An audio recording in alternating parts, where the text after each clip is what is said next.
Hello and welcome back to my channel. If you're new, welcome. I'm Priscilla. I'm the owner of A Life Full of Simplicity. So today's video will be a book review. So I'll be reviewing the Practical Magic for Kids. This is published by Running Press Kids, and it is by Nikki Van De Car and illustrated by Katie Vernon. It's your guide to crystals, horoscopes, dreams, and more. So I was sent this last year for the purposes of review. I did read it last year. I just didn't have time to film my review for it. So I am doing so now. I really enjoyed the book. The content itself was really interesting, very basic, which is what I expected of a children's book. It gives you brief introductions to different areas of magic that you can study or that you can get more into, which I really enjoyed. So it's separated into 3 parts: healing, magic, and divination, which is great. It goes into basic introductions for everything, which I find was really awesome.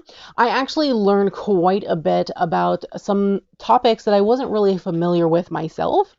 So for me, I felt like it was a great introduction to certain areas to explore for myself as well. Even though this is specifically for kids, I feel like adults could easily get into this book as well as a basic introduction that's not super, how do I say, not scary, not intimidating, I guess, and doesn't have, major big words, I guess I could say. It's easy to understand, easy to comprehend, which I would expect from a book that's geared towards children and children of reading age. So yes, I gave this book 4 stars on Goodreads. And the reason why I gave it 4 stars, there was 3 particular things that, I don't know, I was like, I don't know about this, 3 particular things. Everything else was great. The content itself was good, but there was 3 things that bothered me. So the first thing was in the chakras. So in the chakras, it gives you the traditional name up here, which is, I believe, Hindu or Sanskrit. I'm not 100% sure what the language is of the traditional chakra names. Please correct me in the comments if you do know if it's Sanskrit or Hindu. But they give the traditional names, but they don't give pronunciation of how to pronounce the traditional names. And I would feel that if you're a child trying to see these, you'd probably have a hard time. Like, I even have a hard time sometimes. Like, I don't know how to pronounce that properly. So pronunciation would have been great for this particular section.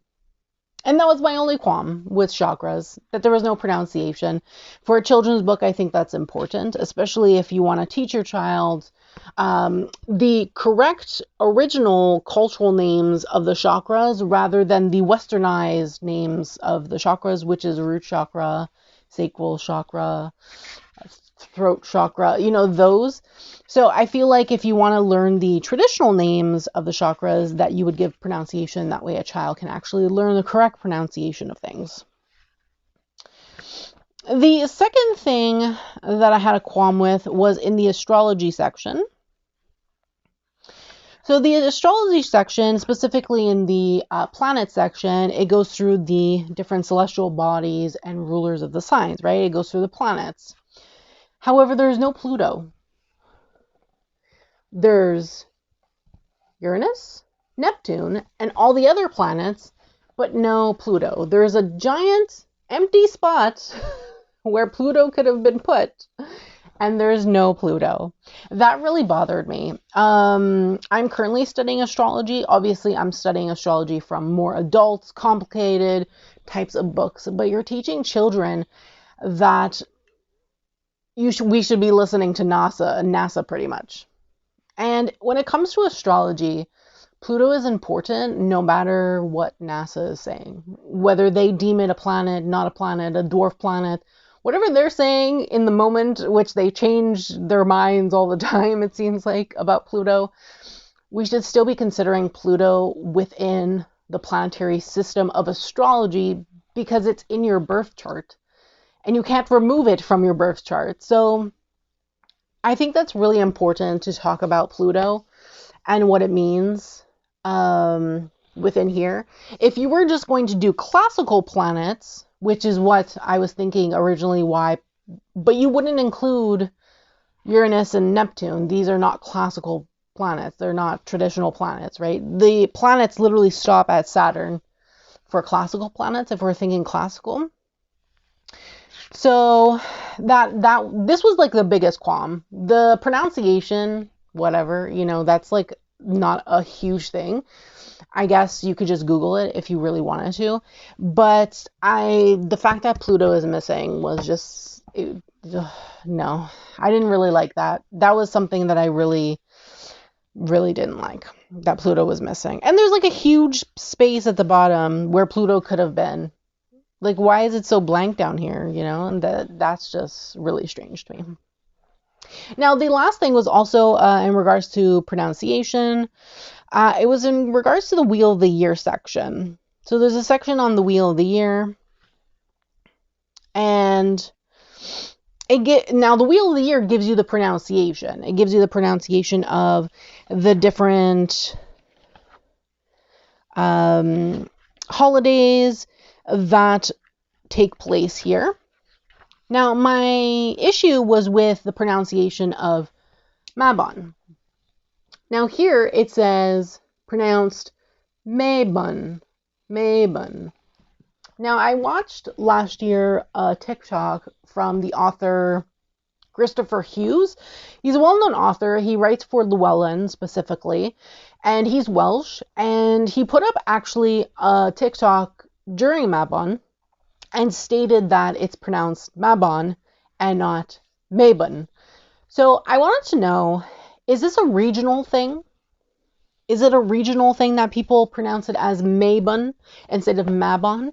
Because I would assume, since the Wheel of the Year, my assumption is that the Wheel of the Year was created by individuals that resided, I guess, in the Celtic area, which I assume is where the UK is, you know, the Ireland, Scotland, Welsh areas, territories. That's my assumption anyway. I don't actually know because I know nothing about the Wheel of the Year. But correct me in the comments, please. I like to be corrected. I like to be educated. I want to know. I really want to know. Is this a regional thing that people call it Mabon in other places? Because he was pretty adamant that it should not be called this. And it should be called Mabon. I will actually leave the TikTok video down below so you can check it out and see what he's saying. And I would have to agree with him. I'm gonna go with that it's Mabon. Like, that's actually what I've always said. I've never said Mabon, so that's fine with me. But yeah, so I was a little like, what is this? I'm not sure. So yeah, but the information down below is really interesting. It gives you like different ways to celebrate, which is fantastic. So other than the pronunciation, the information itself is pretty decent. So I have no qualms with that whatsoever. And those were the three things that I had an issue or took issue with. Other than that, it's actually a really great book. Other than those three particular things that I specifically took issue with. Now, you as a parent buying this for your child may not take issue with those things, which is great. That's fine. Perfect. Get it. But that's just my opinion, and it's based on my adult self, not a child reading a children's book, right? So yes, this does retail for $14.99 in the US, $19.99 in Canada. In the back here, it says, "The world is full of magic. In Practical Magic for Kids, author Nikki Van De Car teaches young mystics about the magic all around them, from sparkly crystals and healing plants to constellations in the night sky. You'll learn how to interpret your horoscope, read your friends' palms, decode your dreams, and so much more in this fun and enchanting guidebook." And then it gives you all the things that you'll discover within the book itself. So the chapters itself, that was the back, by the way. Wanted to see the chapters themselves. So as I said earlier, they're separated into 3 parts: healing, magic, and divination. Healing has 3 chapters. We have chakras, crystals, and auras. Magic has also 3 chapters. We have plant-based magic, magical holidays, magical spells. And then the 3rd part, divination, we have tarot, astrology, palm reading, dream interpretation, and then finally a conclusion. So this is the table of contents.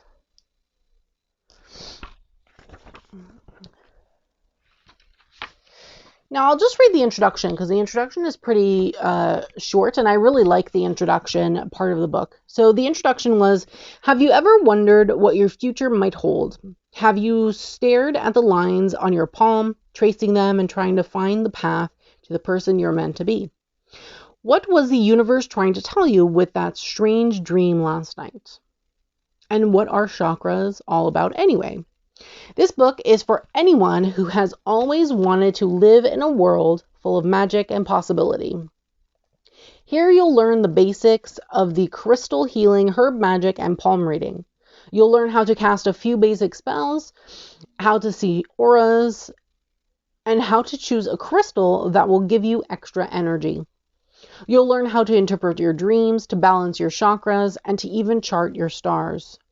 The truth is, there is a whole lot of magic in the world.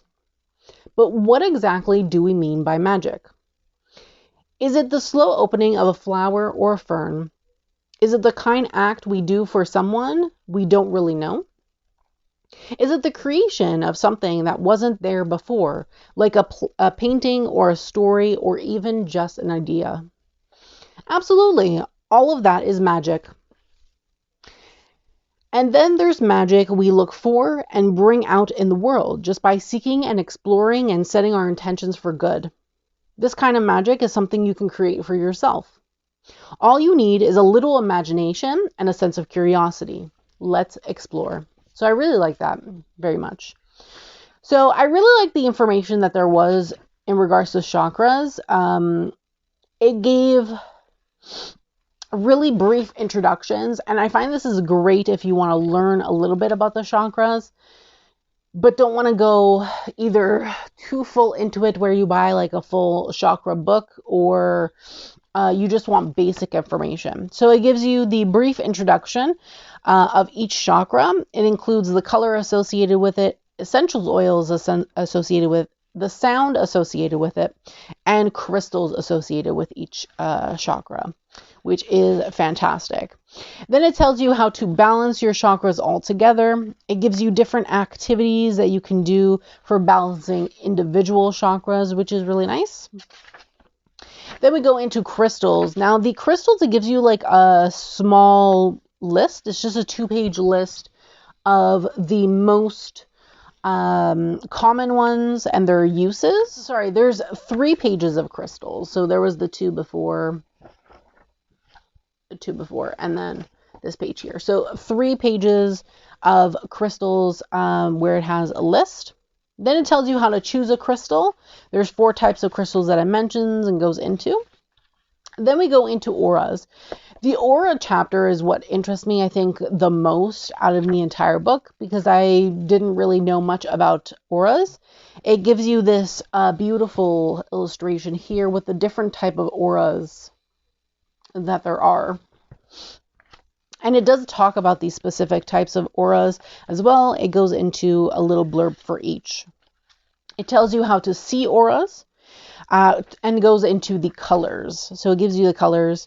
Within the colors, it gives you the main colors. So like red, orange, yellow, green, blue, and purple. Then within each, it goes into even more different kind of colors. For example, for red, it gives you dark red, muddy red, bright red, pink, muddy pink. And it does that for all of them. And it gives you the definitions for each color. And then it even gives you how to cleanse your aura, which is really interesting. I thought that was really interesting. Now for magic, it starts off with plant-based magic. We have plants and their common uses within magic. We have 2 pages in regards to that, a list of different plants. Tells you how to make an herbal oil, an herbal bundle, and even how to make a charm bag. So that's pretty fun. We have different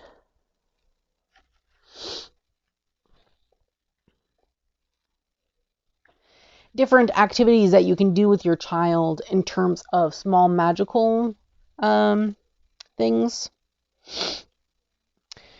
It does give some safety tips, which is great,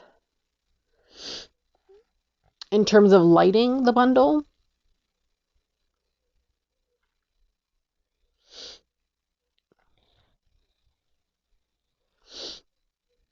So, yes, that's really great.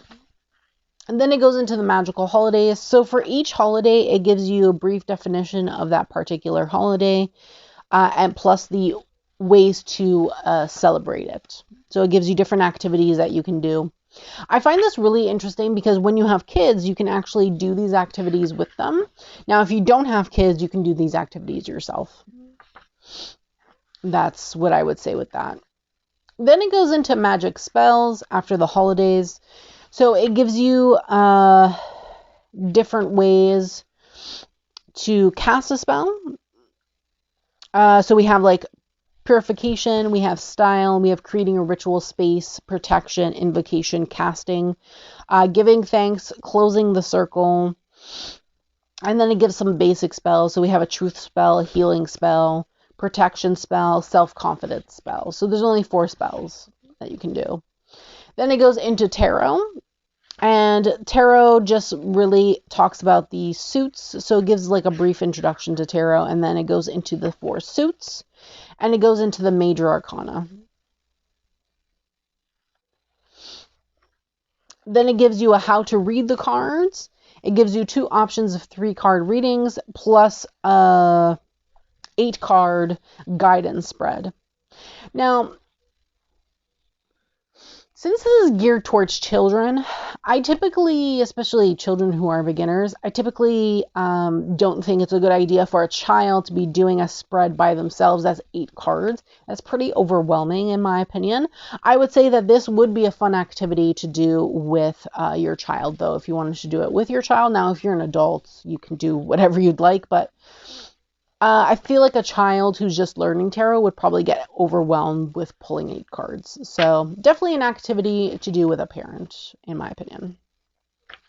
Then it goes into astrology, and we have, the signs and their elements. So the way that it's structured in terms of the zodiac signs, it's actually structured by their elements. So we go fire first with the 3 signs associated with fire, then earth, 3 signs associated with earth. Then we go air with the 3 signs associated with air, and then we go water with the 3 signs associated with water. Planets, as I said, Pluto missing. That was like the biggest thing that I had an issue with. It was Pluto missing. The pronunciations I can overlook because it's not a big deal, but Pluto missing to me is a huge deal. Then we have the 12 houses. So it just gives like a brief overview of each house with some questions that you can answer. Tells you how to create a natal chart, which is really interesting.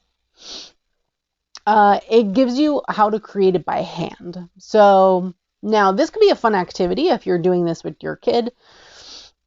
Me as an adult, I'm too lazy for this. So I would just pull it on the internet. Like I would just pull it up on the internet for myself. So yes. The palm reading was the other section that I love the most. So the 2 sections I loved the most was the auras and then the palm reading. Everything else was definitely interesting. Just for me personally, I'm not as interested in some of the spells and stuff. And I have lots of books on crystals, so I'm pretty set with the crystal section already. That the auras and the palm reading were probably, and tarot, obviously, I know tarot, so that's like the biggest thing in my practice is tarot and oracle. So it was nothing new to me. The auras and the palm reading, however, were new to me. And that's why it interests me the most. So yeah, the palm reading was really cool. There's an illustration here that gives you the labeling of the different lines, which was really cool. So yeah, so it talks about the major lines, the heart line, the headline, talks about the minor lines, and the mounts. Talks about different markings, tells you how to do a reading, which is really cool. And that was it for palm reading, and then it goes into dream interpretation.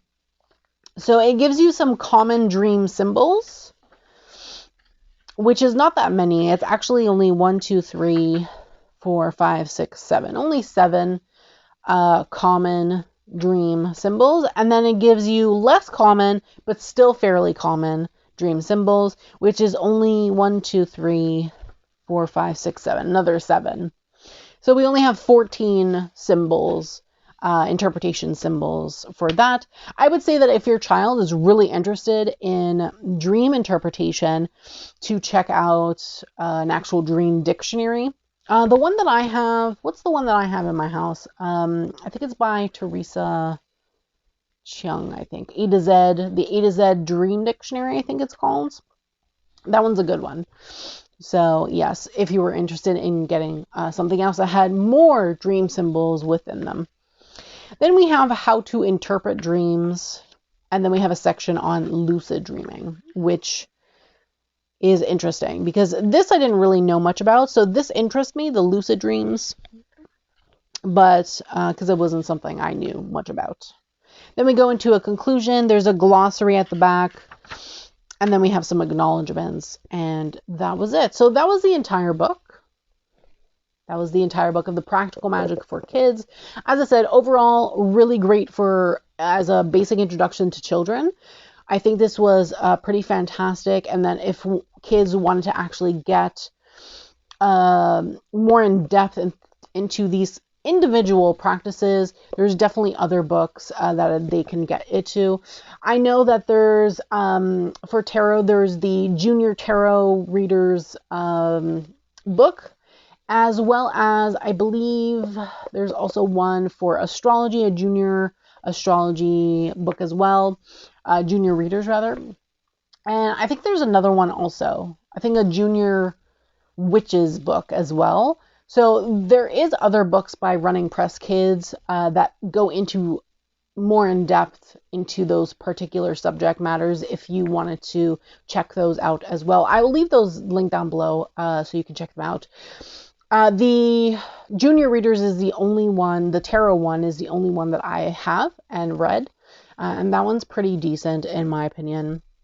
And I do love that. So yes. This particular book, I gave it 4 stars as an adult reader reading this book. I don't know what I would think of this if I was a kid again reading it, to be honest with you. I obviously wouldn't have a qualm that there's no Pluto in here if I was a child reading it. I just wanted to mention it because usually it's not the kids making the decisions about their books. It's usually the parents making the decision about their books. So if I was a parent, would I buy this for my child? Yes, I would. I will tell you right now, if I had a child, my child was interested in getting into magical practices and this kind of area, I would totally say that $20 is totally worth the money for this particular book. And $20 is Canadian, by the way. It's actually $15 in the US. You probably even get it cheaper on Amazon, to be honest with you. But yes, $15, that's how much it retails for, $14.99 in the US. I would say that it's totally worth it, even though I'm giving it 4 stars. So I would recommend this. I have recommended this to people who have kids and were looking for resources for their child, specifically any child under the age of 12. Now, if you're looking, I would say that even if you are a little bit older, this would still be interesting, though your kid who's a teen might not, maybe not, depending on your child. I don't know. You know your kids best. If they're a teen, typically they like more teen related content. The thing is, I don't know any books that do this, but in a teen format. Maybe that's something Running Press can look into. Teen books. I don't know. But yes.